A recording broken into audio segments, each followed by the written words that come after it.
Alhamdulillahi rabbil alamin wa bihi nasta'in ala umuri dunya waddin wal aqibatu lil muttaqin wa la udwana illa 'alal zalimin. Allahumma shalli wa sallim wa barik ala nabiyyina Muhammadin wa ala alihi wa ashabihi ajma'in. Rabbi shrah li sadri wa yassir li amri wahlul 'uqdatam min lisani yafqahu qawli. Raditu billahi rabba wa bil islami dina wa bi Muhammadin nabiyya wa rasula. Rabbana zidna ilma warzuqna fahma wa yaqina amma ba'd. Bapak Ibu ma'asyiral muslimin wal muslimat yang dirahmati Allah, kita senantiasa melantunkan kesyukuran kita kepada Allah Subhanahu wa taala, baik secara lisan maupun secara perbuatan. Mudah-mudahan dengan kesyukuran yang senantiasa kita lantunkan dalam hati maupun ucapan kita ini senantiasa menambah keberkahan Allah kepada kita, menambah fadilah Allah kepada kita, dan akan senantiasa mendekatkan diri kita kepadanya. Sholawat serta salam mudah-mudahan tersampaikan kepada baginda Rasulullah Sallallahu Alaihi Wasallam, Nabi akhir zaman, Nabi yang senantiasa kita ikuti suri tauladannya. Di dalam hati kita hanya satu keyakinan, kita ini akan selamat di dunia maupun di akhirat ketika kita itu berittiba, yaitu mengikuti Rasulullah Sallallahu Alaihi Wasallam, terutama dalam hal-hal ubudiyah yang sifatnya adalah mahdiyah.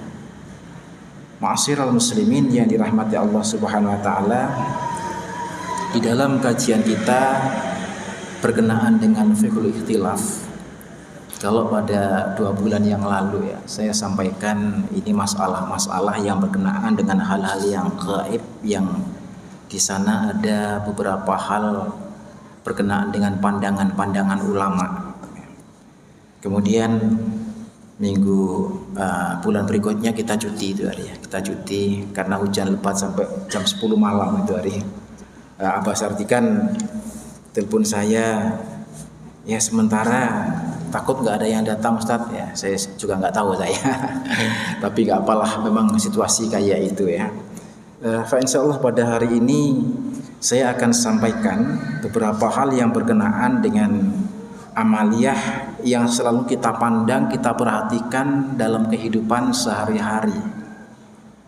Kalau dulu adalah masalah azan, saya sudah sampaikan dulu masalah azan yang berkenaan dengan azan sebagai tanda waktu masuknya sholat, termasuk dengan iqamahnya sekali azan waktu sholat Jumat, kemudian azan sholat subuh, itu sudah saya sampaikan sebenarnya.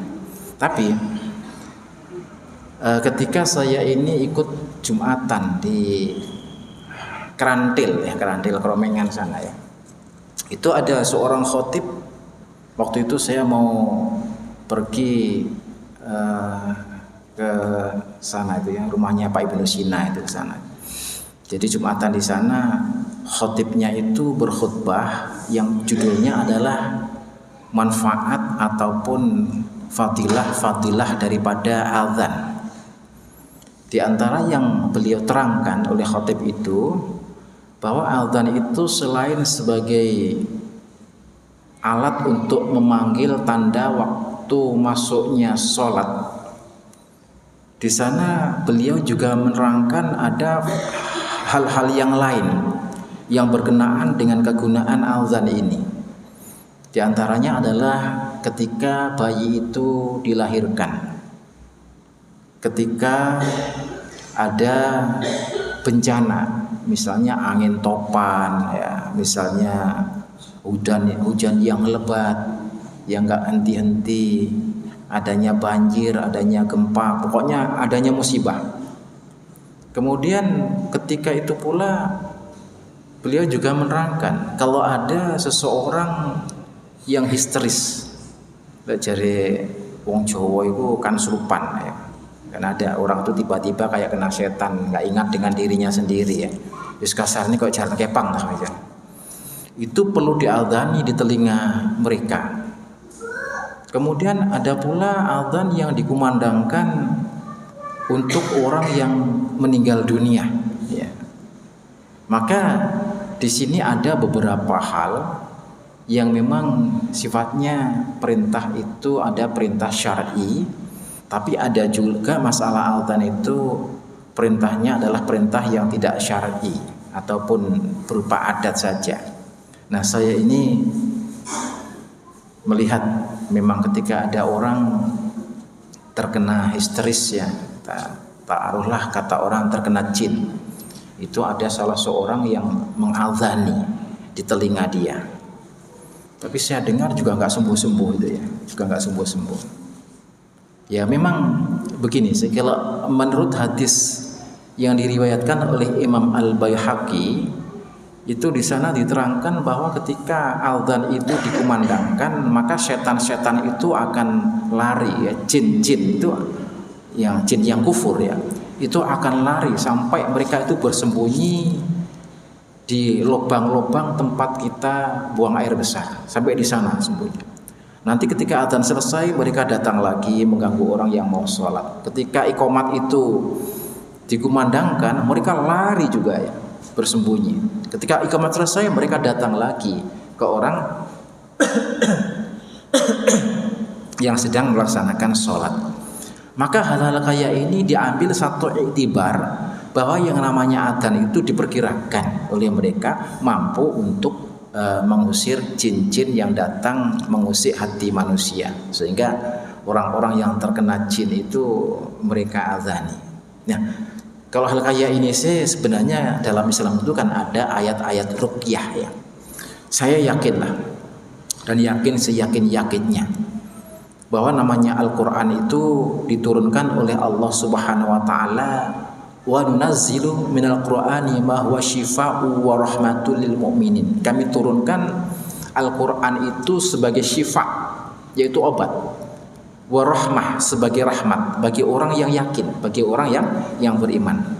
Maka ada ayat-ayat ruqyah, ya, yaitu ketika ada orang terkena jin. Kalau saya pengalaman saya sendiri ini, ya, itu siapapun yang terkena, kalau ada orang yang bantu untuk megang dia, ditidurkan telentang, dibuka mata dia, bacakan surah Al-Fatihah, bacakan Qul a'udzu birabbil falaq, bacakan Qul a'udzu birabbin nas, bacakan ayat kursi dan akhir surah Al-Baqarah sambil matanya itu dibuka kayak ini. Ini pengalaman aja, ya, bukan semestinya kayak itu, ya. Matanya dibuka, setelah baca ditiupkan.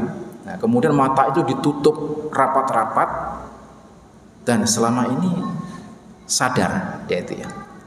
Dan ketika mereka itu dalam keadaan kejang-kejang, ya, yang sudah nggak ingat apa-apa, dan sadar itu dalam keadaan berkeringat kadang-kadang. Ini yang selalu saya lakukan. Maka bukan masalah adzan, ya. Ini adalah Quran itu memang betul-betul sebagai syifa, ya. Ini jin-jin yang memang kufur itu takut dengan Al-Quran. Maka di sisi lain, saya juga sering sekali masuk ke ikut mengubur jenazah di liang lahat, ya. Kemudian ketika kita nggak azan, yang di atas itu ramai, azan gitu, ya. Mereka azan. Termasuk ibunya Bapak Agus ini kan, ya. Ini tapi yang mengatakan ini Pak Agus sendiri atau saya lupa itu hari, ya. Dia masuk dengan saya, azan itu ramai di kubur, ya. Nah, maka bagaimana sih sebenarnya tinjauan agama azan itu untuk apa saja sebenarnya, ya? Kalau saya baca di beberapa pendapat Imamul Mazhab dan juga di hadis Rasulullah Sallallahu Alaihi Wasallam, azan yang disyariatkan itu memang azan ketika kita itu menjelang sholat, dan di sana menandai sudah masuknya waktu sholat. Nah, lantas bagaimana azan dengan yang lain-lain? Kalau azan masalah ada bencana itu nggak ada dasarnya sama sekali, ya, nggak ada dasarnya sama sekali. Azan berkenaan dengan masalah jin yang masuk kemudian di azan itu juga tidak ada dasarnya, itu cuma perasaan saja, ya. Barangkali ini bisa hilang dengan azan. Nah, Ma'asyiral muslimin yang dirahmati Allah Subhanahu wa taala, maka beberapa hal yang harus kita pahami, biarpun ini hanya hal sedikit, takut kita itu salah untuk melaksanakannya sehingga kita terjerumus dalam perbuatan bid'ah, ya. Terjerumus dalam perbuatan bid'ah. Yang pertama adalah begini. Azan terhadap anak yang baru dilahirkan oleh ibunya, ya. Di rumah sakit Malaysia itu kan orang lahir di rumah sakit itu kan nggak selalu dijaga oleh bapaknya, ya. Maka di sana ada tukang azan. Kalau ada anak lahir, ya sudah ada tukangnya azan sendiri keliling gitu, ya, mengazani anak-anak dan juga mengiqamati gitu, ya. Bagaimana tinjauan Islam, tinjauan syariat masalah ini? Di dalam satu hadis, An Rafi' radhiyallahu anhu qala anna Nabiy sallallahu alaihi wasallam adzana fi udhunil Hasan ibnu Ali khina waladathu Fatimah bis shalah. Hadis diriwayatkan Abu Dawud yang artinya dari Rafi' radhiyallahu anhu, beliau berkata, sesungguhnya Nabi sallallahu alaihi wasallam mengadzankan atau adzan pada telinga Hasan sebelah kanan, Hasan bin Ali, artinya cucu Rasulullah sallallahu alaihi wasallam. Ketika Fatimah itu melahirkannya dengan adzannya sholat, adzan sholat ya sempurna, Allahu Akbar, Allahu Akbar, Allahu Akbar, Allahu Akbar dan seterusnya, ya. Itu dengan adzannya sholat. Nah, bagaimana tinjauan hadis kayak ini? Ternyata hadis ini ada salah seorang perawi bernama Asim bin Ubaidillah. Itu seorang yang kurang sikoh, artinya kurang kuat di dalam hafalannya, dan itu dikomentari oleh beberapa ahli hadis termasuk Imam Muslim, Imam Bukhari, Al-Baihaqi sendiri juga mengomentari hadis itu. Ada seorang perawi bernama Asim itu termasuk matruk, ya, yang ditinggalkan, sehingga kategori hadis ini adalah hadis dhaif, ya, hadis dhaif. Namun demikian, ada beberapa ulama yang memang mengatakan boleh dilakukan, seperti Imam Syafi'i radhiyallahu anhu. Apa kata Imam Syafi'i? Wala ta'lamu fi syai'in min dzalika adzanan wala iqamatan wala fi sholati ala janazatin wala indal qabri. Kata Imam Syafi'i, sebenarnya azan untuk itu ini tidak ada dilakukan baik di dalam sholat ataupun iqamah ataupun jenazah. Cuma beberapa mazhab Syafi'i mutaakhirin itu menyebutkan kayak ini. Misalnya As-Suyuti, ya, itu termasuk mazhab Imam Syafi'i. Lam yusbitu fil adhani indal qabri hadisun yu'tamitu alaihi wala fi'la an ahadin minas salaf, ya. Tidak ada hadis yang menerangkan tentang azan ini yang bisa disandarkan kepadanya dan tidak pernah dilakukan oleh ulama-ulama salaf. Ini kata Imam As-Suyuti, ya. Demikian. Fa inna fi'la la ala jihadis sunnati bal ala jihadit tabaruki bil alfadhi adzan. Ada yang melakukan seperti itu bukan karena itu perbuatan sunnah, akan tapi itu adalah perbuatan mencari berkah, ya, mencari berkah dengan lafaz adzan. Kemudian dan itu juga untuk mengingatkan orang-orang yang hadir. Maka kata beliau, tidak mengapalah la ba'sa, artinya fala arafihi ba'san, tidak mengapa kalau sekedar kayak itu, artinya tidak berdosa, dia membolehkan. Nah, ini pendapat satu daripada mazhab Imam Syafi'i. Kemudian bagaimana dengan Imam Malik? Kata Imam Malik tidak dilakukan karena sudah jelas, ya. Imam Hanafi juga tidak melakukan karena itu tidak jelas. Tidak jelas itu maksudnya ada perawi yang memang di sana ditinggalkan, ya, ditinggalkan. Dengan Imam Hambali juga demikian. Nah, itu tidak dilakukan. Nah, hanya Imam Syafi'i yang melakukan dengan alasan tabarruk. Ini sampai pada pengikut-pengikut berikutnya. Terus bagaimana kita dengan Muhammadiyah? Ya Muhammadiyah ini karena saking nggak tahunya, ya ada yang melakukan, ada yang nggak melakukan. Ya.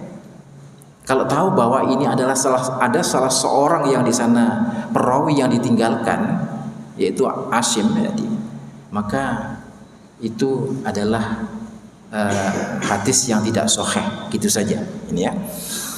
Nah, bagaimana baiknya? Ya baiknya kalau memang itu hadisnya kurang kuat, kita tinggalkan saja. Oke, ini yang pertama masalah adzan tentang berkenaan dengan masalah kelahiran. Yang kedua, yaitu masalah iqamah. Nah, kalau adzan tadi masih jadi perselisihan ya. Masalah iqamah, man walada lahu mauludun fa'adzana fi udhunayhil yumna wa aqama fi udhunayhil yusra lam tadurruhu umusibyan ya. Barang siapa ataupun sesiapa yang melahirkan seorang bayi, maka hendaklah diadzani di telinganya yang kanan dan diiqamati pada telinganya sebelah kiri. Maka umusibyan itu tidak bisa membahayakan dia. Hadis Al-Baihaqi. Nah, jadi ini alasan yang kedua kenapa harus diadzani, kenapa harus diiqamati. Dengan adzan sebelah telinga kanan, iqamat sebelah telinga kiri. Ada tujuannya. Anak itu biar tidak diganggu oleh jin perempuan yang namanya umusibyan. Ya, umusibyan. Tapi setelah diteliti, termasuk Imam Al-Baihaqi sendiri mengatakan hadis itu tidak ada riwayat yang sahih dan tidak ada perawi-perawi yang ada dalam hadis itu. Semuanya adalah tertinggalkan, matruk. Sehingga kalau adzan masih terjadi perselisihan, maka yang ini, yang qomat itu tidak ada sama sekali dasarnya. Ini ma'asyiral muslimin yang dirahmati Allah Subhanahu wa taala. Bagaimana tentang kita? Apakah harus qomat pada anak-anak kita? Ini ya nggak usah lah ya. Kalau bisa nggak usah, karena tidak ada dasar yang kuat tentang ini. Nah, ma'asyiral muslimin yang dirahmati Allah Subhanahu wa taala, sekarang masalah adzan yang ada di kuburan. Nah, adzan dalam kubur. Saya baca ini kisahnya sebenarnya cukup panjang ya. Ketika ajaran-ajaran sufi, torekoh ya, itu berkembang di saat abad ke-5 Hijriyah, ke-5 atau ke-6 Hijriyah, yang pada waktu itu tokohnya misalnya Hasan Al-Basri, ada Rabi'ah Al-Adawiyah, ada Al-Ma'ruf Al-Karahi, Siri Sakoti, Syah Bahauddin Naqsabandi, sampailah pada yang terakhir pada ketika abad ke-11 itu ada Syekh Abdul Qadir Al-Jailani ya. Maka di sanalah azan di kubur itu mulai dikumandangkan terhadap orang-orang mati. Mereka itu punya tujuan apa?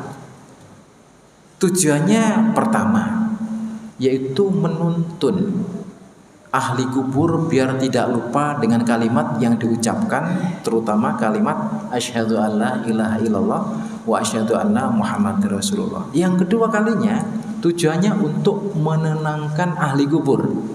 Ya, kedua kalinya. Yang ketiga kalinya untuk peringatan orang-orang yang hadir di waktu itu. Loh. Kon kok salat toleka salat kok kon nasibmu ya kaya ngene iki. Lahir diadzani, mati diadzani kan gitu. Ini pandangan daripada mereka yang mengatakan bahwa adzan di dalam kubur itu adalah merupakan perbuatan yang baik. Nah, ma'asyiral muslimin yang dirahmati Allah, bagaimana pandangan-pandangan imam mazhab ya? Misalnya begini. Qala as-Sahih Ali Mahfud ya. Mimma ahdatsahun nasu al-adhanu inda qabri ba'da dafni. Sesuatu yang diamalkan baru oleh manusia beberapa orang adalah melakukan azan di dalam kubur setelah mayat itu dikuburkan atau ketika dikuburkan, ya. Yas'amuna annahu litadhkiril mayyiti jawabal malakain, dengan tujuan ini untuk mengingatkan mayit untuk menjawab pertanyaan malakain, yaitu malaikat mungkar dan nakir. Ini katanya Imam Mahfud, ya. Wa hadza la asra lahu fi syar'i. Perbuatan ini tidak ada dasarnya di dalam syariat, ya. Wala yunqalu an ahadin minas salaf, dan tidak pernah dinukilkan pendapat-pendapat daripada ulama salaf, ya.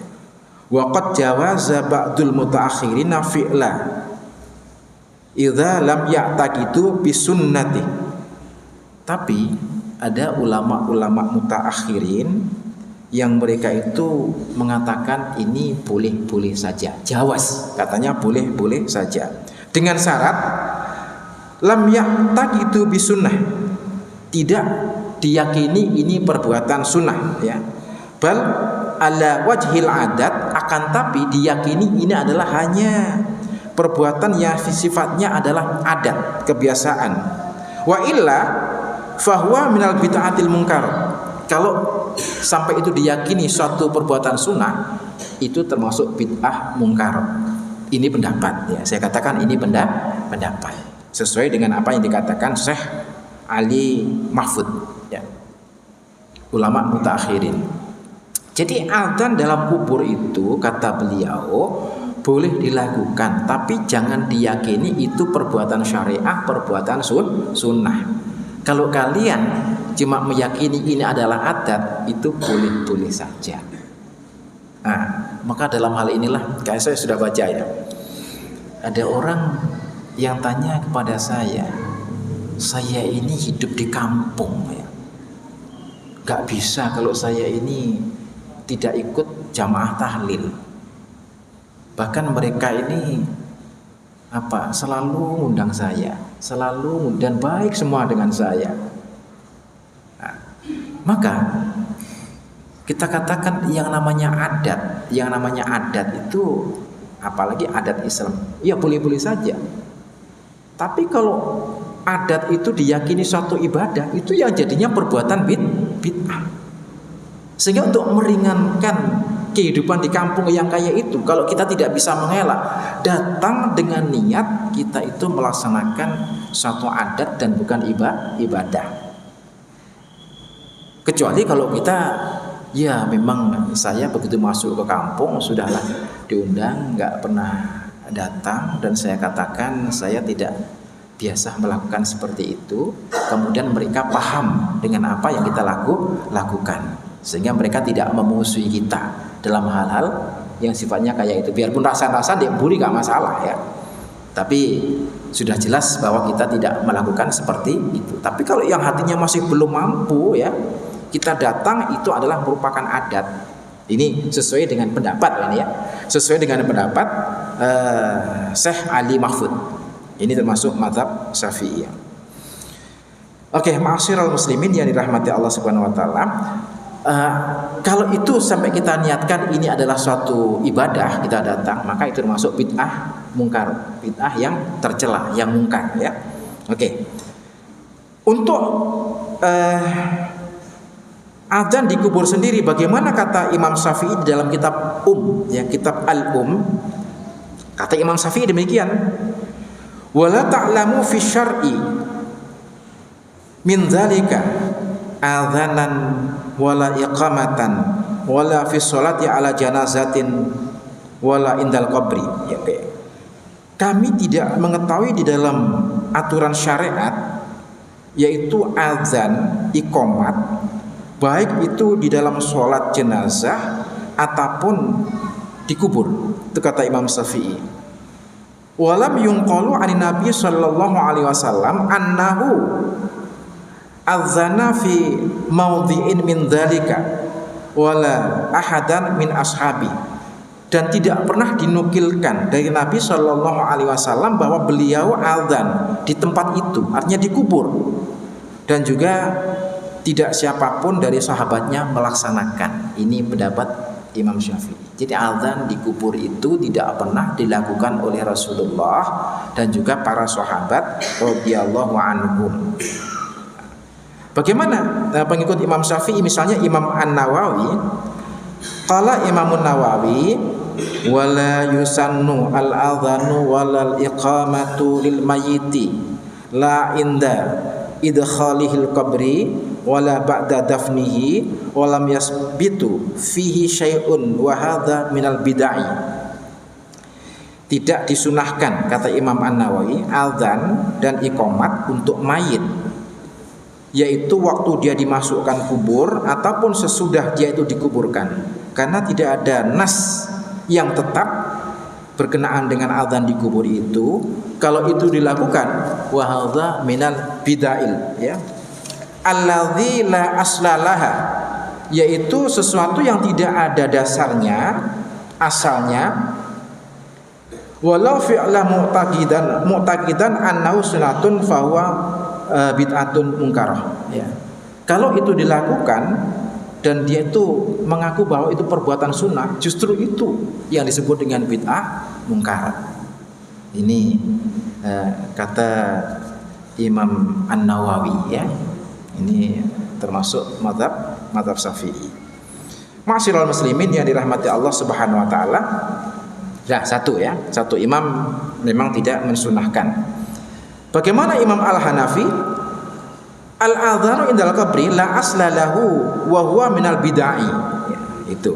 Adzan di kubur tidak ada dasar hukumnya dan itu sebagian daripada perbuatan bid'ah. Bagaimana menurut Imam Maliki?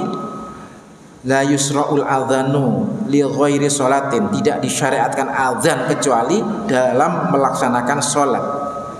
Wa ma yaf'aluhu ba'dun nasi indal kuburi fahuwa bid'atun, dan apa yang dilakukan manusia di kubur maka itu sebagian daripada bid'ah. Nah, jadi Imam Malik juga mengatakan itu adalah bid'ah, ya. Qala Al-Hambali, kata Imam Hambali demikian, la yusra'ul adzanu lil mayyiti indal qabri walam yaf'alhu salaf, ya. Tidak disyariatkan azan untuk mayit di kubur. Demikian juga ulama-ulama salaf tidak pernah melakukan. Jadi kalau kita di sini memang tidak pernah melakukan, ya. Artinya jamaah kita yang ada tidak melakukan itu karena ini bukan merupakan sunnah Rasulullah Shallallahu Alaihi Wasallam. Nah, nanti kalau ada pertanyaan silakan ditanyakan nanti. Ini masalah adzan. Yang kedua, ini saya lihat yaitu posisi ketika kita itu dikubur. Orang mendoakan ahli kubur itu dalam posisi duduk atau berdiri, ya, duduk atau berdiri. Ini berkenaan dengan sholat jenazah sebenarnya, ya. Insyaallah kita teruskan pada minggu pertemuan berikutnya insyaallah, ya, tentang sholat jenazah. Karena apa? Kalau kita lihat ketika selesai menguburkan jenazah itu orang-orang sama duduk semuanya. Karena apa? Pak Mutinya duduk, ya, Pak Mutinya duduk. Sehingga kadang-kadang kita ikut duduk. Hanya orang yang tahu dasarnya saja yang dia itu nggak mau duduk, ya, dia berdiri. Biarpun itu perbuatan kecil, ya, hal-hal yang kayak sepele, tapi termasuk bagian daripada sunnah Rasulullah Shallallahu Alaihi Wasallam, sehingga harus kita jelaskan, ya, di sini. Ma'asyiral muslimin yang dirahmati Allah. Di dalam Al-Quran surah At-Taubah ayat 84, kata Allah berfirman, wala tusalli ala ahadim minhum mata abadan wala taqum ala qabrihi annahum kafaru billahi wa rasulihi wa matu wa hum kafirun. Dan janganlah engkau solatkan seseorang di antara mereka yang mati, artinya orang-orang kafir, ya. Wala taqum ala qabri, jangan kamu berdiri untuk berdoa di kuburnya. Jangan kamu berdiri untuk berdoa di kuburnya. Sesungguhnya mereka annahum kafaru billah, sesungguhnya mereka kufur kepada Allah dan Rasulnya, dan mereka mati dalam keadaan kafir, wa matu wa hum kafir. Artinya kalau ayat ini kita terjemahkan dengan sebenarnya, janganlah kalian mensolati salah seorang di antara mereka ketika mereka mati, ya. Dan jangan kalian berdiri untuk berdoa di atas kuburnya. Sesungguhnya mereka itu jelas-jelas kafir kepada Tuhan mereka dan kepada Rasulnya. Sedangkan mereka itu mati dalam keadaan kafir. Jadi ayat ini sudah jelas, ya. Wala takum ala qabri. Kalau menurut keterangan ayat. Bagaimana mazhab Syafi'i memandang ayat ini? Qala An-Nawawi, mazhab Syafi'i, ya. Imam Nawawi mengatakan wa yustahabbu du'a lil mayyiti ba'da dafni. Dan disunahkan mendoakan mayit setelah dikuburkan, wa yakunu waqifan, dalam keadaan berdiri. Li'anna Rasulullah sallallahu alaihi wasallam waqafa 'alal qabri wa da'alah. Karena Rasulullah sallallahu alaihi wasallam berdiri di atas kuburnya dan mendoakannya. Ini contoh dari Rasulullah, ya. Rasulullah berdiri dan mendoakannya. Nah, kemudian dari mazhab Hanafi, qala Al-Kasani, ya, Imam Hasan berkata, wa yaqumu indal qabri wa yad'u lahu kama fa'alan nabiy sallallahu alaihi wasallam wa lam yunqal annahu jalasa fi misli dzalik. Dan berdiri di kubur kemudian mendoakan yang mati, wa yad'ulah, seperti yang dilaksanakan oleh Nabi sallallahu alaihi wasallam, ya. Dan tidak dinukilkan dari dasar ini bahwa Rasulullah itu duduk, ya. Rasulullah duduk. Jadi ketika dikubur Rasulullah itu berdiri. Ini kata mazhab Hanafi. Bagaimana dengan mazhab Hambali? Qala Ibnu Qudamah berkata, wa yustahabu anna ayyakuma 'alal qabri. Disunahkan untuk berdiri di kubur ba'da dafnihi, wa hadza fi'lan Nabi sallallahu alaihi wasallam. Jadi disunahkan berdiri setelah dikuburkan. Ini adalah perbuatan yang dilakukan oleh Nabi sallallahu alaihi wasallam. Bahkan di dalam hadis yang diriwayatkan oleh Abu Dawud, Rasulullah sallallahu alaihi wasallam sendiri juga bersabda, an Utsman Ibnu Affan qala kana Nabi sallallahu alaihi wasallam idza faragha min dafnil mayyiti waqafa alaihi faqala istaghfiru li ahikum fa innahu mas'ulun, ya. Dari Utsman Ibnu Affan, beliau berkata, sesungguhnya Rasulullah sallallahu alaihi wasallam ketika selesai menguburkan jenazah atau mayit, beliau berdiri di atasnya. Kemudian beliau berkata kepada para hadirin, istaghfiru, mohonkan ampun untuk saudara kamu yang mati, fa innahu mas'ulun, ya. Karena dia itu sedang ditanya oleh malaikat. Nah, ma'asyiral muslimin wal muslimat yang dirahmati Allah Subhanahu wa taala.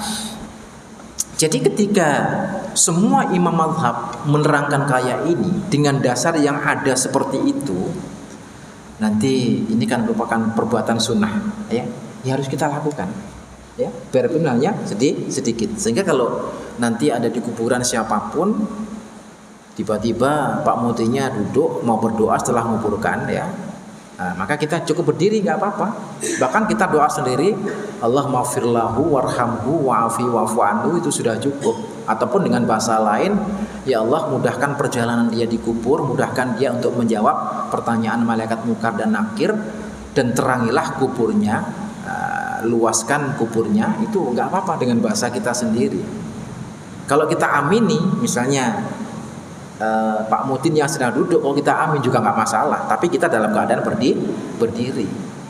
Ini yang harus kita laksanakan, biarpun sedikit daripada sunnah Rasulullah Shallallahu Alaihi Wasallam. Maka kesimpulannya begini,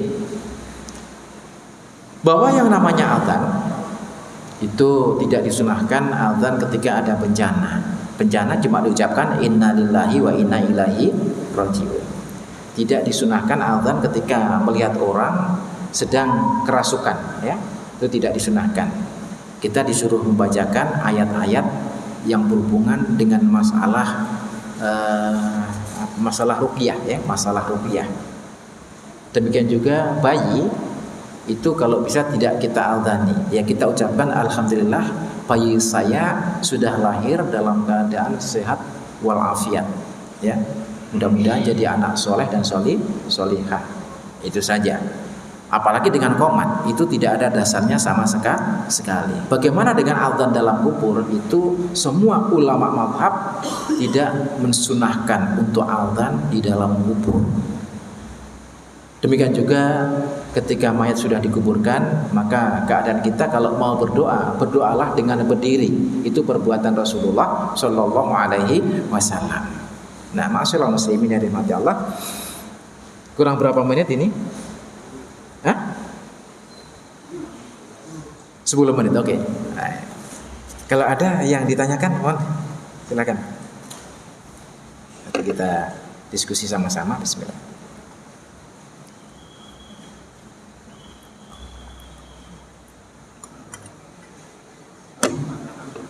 Enggak. Karena kita ini ya selalu ya di masyarakat ya selalu berhadapan bersinggungan dengan hal-hal kayak ini ya. Namanya hidup di masyarakat. Mohon kalau ada. Pak Agus monggo.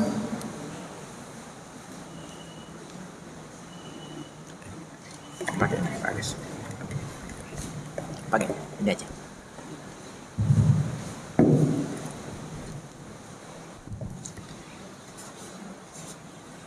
Disampaikan bahwa Rasul ini tersebut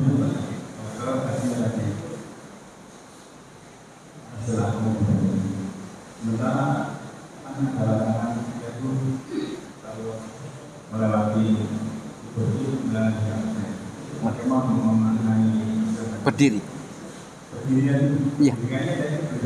Betul. Di samping ya. Iya. Oke. Saya memahami ini ya. Yang dimaksud berdiri di atas kuburnya itu adalah satu bahasa yang biasa dipakai, bukan di atasnya ya.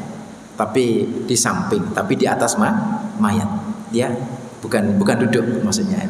Insya Allah pemaknanya demikian. Nah, kita ini punya adab kalau kita ini dikubur, satu, jangan duduk-duduk di tepi kuburannya itu ya. Kedua kalinya jangan sampai melangkah kubur. Itu adab ya, adab. Ya, biarpun mereka tidak protes, tapi Rasulullah melakukan demikian ini. Jadi maksud dikatakan berdiri tadi adalah berdiri di sampingnya. Kayak tata cara sholat jenazah. Dalam hadis itu, kalau jenazah laki-laki itu berdiri dekat kepalanya, bukan di kepalanya ya. Menggunakan ala ya. Kalau perempuan itu berdiri di atas pinggangnya ataupun perutnya. Bukan di atas perut, tapi di sampingnya. Itu pemaknaannya. Ngerti Pak Agus? Ini kebiasaan kebiasaan itu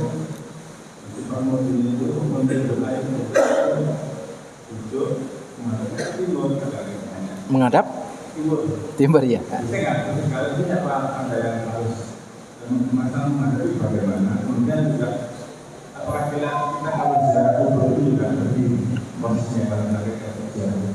Iya.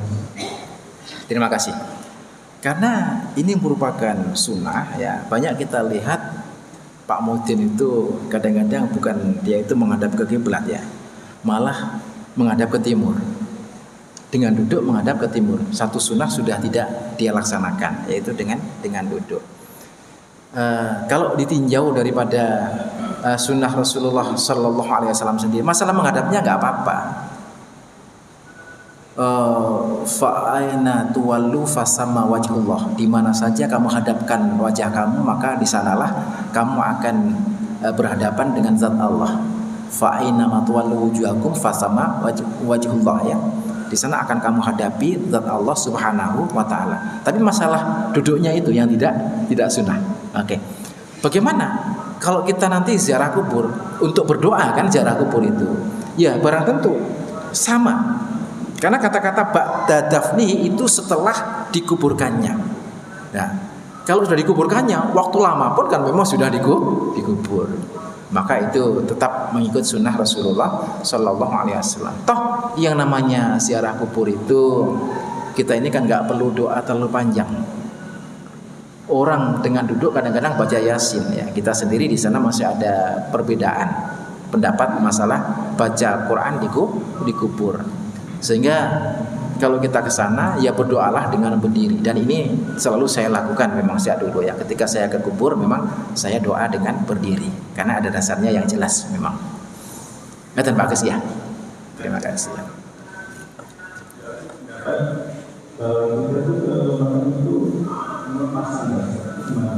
Kenapa? Alas kaki. Ya, ini begini. Kalau masalah alas kaki itu termasuk di antara etika untuk ziarah kubur ya. Kalau memang tempatnya itu tidak membahayakan, banyak duri, misalnya kayak tempat di Baqi itu kan nggak banyak duri, kita lepas alas kaki. Kalau memang tempatnya itu membahayakan, ya tetap kita pakai. Itu bukan hal yang mutlak sebenarnya ya. Cuma etika saja. Ya, makatan. Nah, makasih Pak Gus. Menambahi beberapa etika untuk kita ziarah kubur.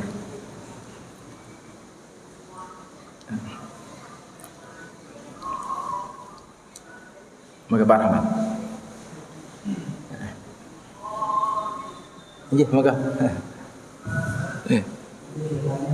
Inggih. Saya ingin menanyakan tentang azan yang dilakukan apakah itu kok saya nggak jelas sama sekali. Buat jelas ya? Suaranya nggak jelas. Adzan diiramakan, ya, adzan dilakukan, inggih. Singgih, nggih. Jadi saya ingin menanyakan yang azan yang diiramakan atau Suaranya jelas. Dilakukan, nggih. Apakah itu juga ada contoh semacam kalau tidak pada kenyataannya saat ini kita kan ya sudah sama-sama paham di berbagai daerah itu ada azan-azan yang lagunya masing-masing. Masing-masing ya. Dan bahkan kita juga akan merasa menikmati indahnya azan ini. Iya. Tidak jarang juga orang-orang non-muslim akan sedemikian penasaran karena menikmati azan ini. Iya, paham. Saya selalu seperti asbab yang mencari tahu pada Islam dan akhirnya ada yang Iya. Iya. Terima kasih. Ya, terima kasih. Jadi ini masih berlanjut pada masalah adzan ya. Adzan yang diiramakan ataupun dilakukan. Saya pertama membaca tentang Quran dilakukan, yaitu di dalam hadis Rasulullah ketika melaksanakan sholat ini Al-Quran ya, melaksanakan sholat tarawih. Jangan kamu tanya indahnya dan panjangnya, itu ya. Kemudian masalah adzan ini, kenapa Rasulullah Shallallahu Alaihi Wasallam selalu memilih Bilal? Kata Rasulullah ketika dia itu dalam keadaan kecapean, ya, dalam keadaan capek, dia itu menyuruh Bilal, ya Bilal, arihni bisolah, ya Bilal, istirahatkan saya ini dengan sholat. Artinya Rasulullah menyuruh Bilal untuk adzan. Kenapa menyuruh Bilal? Suaranya itu dipandang oleh Rasulullah itu paling bagus di antara para sahabat. Sehingga suara Bilal itu kata Rasulullah mampu untuk menjadikan Rasulullah itu beristirahat kayak tenang. Sehingga dia suruh arihni bisolah. Nah, kita kan nggak tahu ya bagaimana lagu Bilal waktu itu ya, sama-sama nggak tahu. Tapi kalau kita nilai daripada apa yang dirasakan oleh Rasulullah, mungkin suara Bilal itu indah ya, dan lagunya itu indah didengar. Memang ini yang harus dilakukan. Sehingga adzan kalau di Indonesia kayak ini, di Pakistan kayak itu, di India kayak itu kan hanya lagu aja yang berbeda-beda. Nah, sekarang itu kalau kita dengar adzan yang bagus, nyaring sekali, banyak orang-orang itu heran. Bahkan orang-orang kafir sendiri, pertama kali dia dengar suara adzan, hati dia itu mesti bergetar. Ya, orang kafir pertama kali dia dengar suara adzan, sehingga banyak memang yang hanya gara-gara adzan mereka itu mencari tempat di mana. Nah, sehingga mereka itu masuk agama Islam. Ada beberapa orang yang memang hanya gara-gara adzan yang diucapkan dengan lantunan suara yang bagus, mereka masuk agama Islam. Dan memang inilah yang dikehendaki di dalam agama. Cuma agama tidak membandingkan kamu harus lagu rosta, kamu harus lagu ini dan lagu enggak ya. Silahkan dilakukan dengan lagu yang seindah-indahnya, itu tidak masalah. Dan ini sangat menarik. Ngerti ya Pak ya? Terima kasih. Sampun. Kalau sudah saya akhiri. Mari kalau ada salah kesalahan saya mohon maaf ya. Mudah-mudahan semua kesalahan kita diampunkan oleh Allah Subhanahu wa taala. Kita tutup dengan doa kafaratul majlis. Subhanakallahumma bihamdika asyhadu an la ilaha illa anta astaghfiruka wa atubu ilaik. Wassalamualaikum warahmatullahi wabarakatuh.